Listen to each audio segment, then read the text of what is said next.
ശ്രീരാംകുമാർ, കോൺഗ്രസിന്റെ ഈ hidden agenda തന്നെയാണ് എന്തിനാണ് എന്ന് മനസ്സിലാകാത്തത്. കാരണം ദേശവിരുദ്ധത മുൻനിർത്തി, പ്രീണന രാഷ്ട്രീയം മുൻനിർത്തി ഏതു വിധേനയും അധികാരം പിടിക്കുക എന്നുള്ള ലക്ഷ്യം മാത്രമാണ്. ഇനി അധികാരത്തിൽ എത്തിക്കഴിഞ്ഞാൽ ഇവർ കൂടുതൽ അപകടകാരികളാകുമെന്നുള്ള കാര്യത്തിൽ ഈ നിലപാടുകൾ വെച്ച് നോക്കുമ്പോഴും സംശയമില്ലല്ലോ.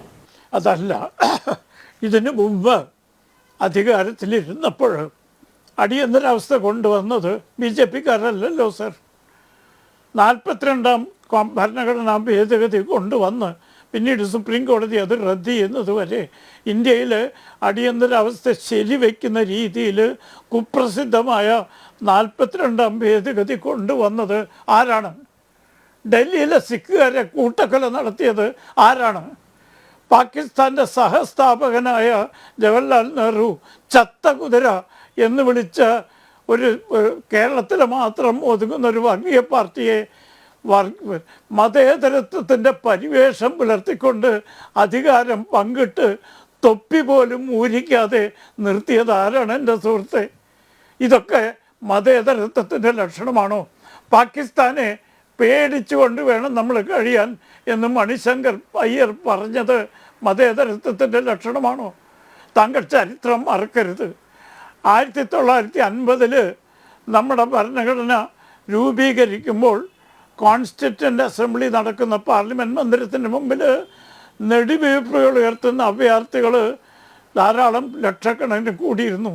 എന്നിട്ട് പോലും നമ്മുടെ രാജ്യത്ത് മൈനോറിറ്റി റൈറ്റ്സിന് വേണ്ടി 29, 30 അനുച്ഛേദങ്ങൾ കൂട്ടിച്ചേർക്കാൻ നമ്മുടെ സംസ്കാരം സമ്മതിച്ചു. പക്ഷെ അതിന് പകരം ചത്ത കുതിരയെ പടക്കുതിരയെ ആക്കി മാറ്റിയത് ആരാണ് സർ? താങ്കളൊന്ന് ചരിത്രം പരിശോധിക്കൂ. മൊയ്ദ് മൗലവിയെ കാഫർ എന്ന് വിളിച്ച കൂട്ടരുടെ കൂടെ കൂടിയിട്ട് നിങ്ങൾ അധികാരം പങ്കിട്ടത് ആരാണ് സർ? ഈ കാര്യങ്ങളൊന്നും ചരിത്രപരമായി വിസ്മരിക്കരുത്.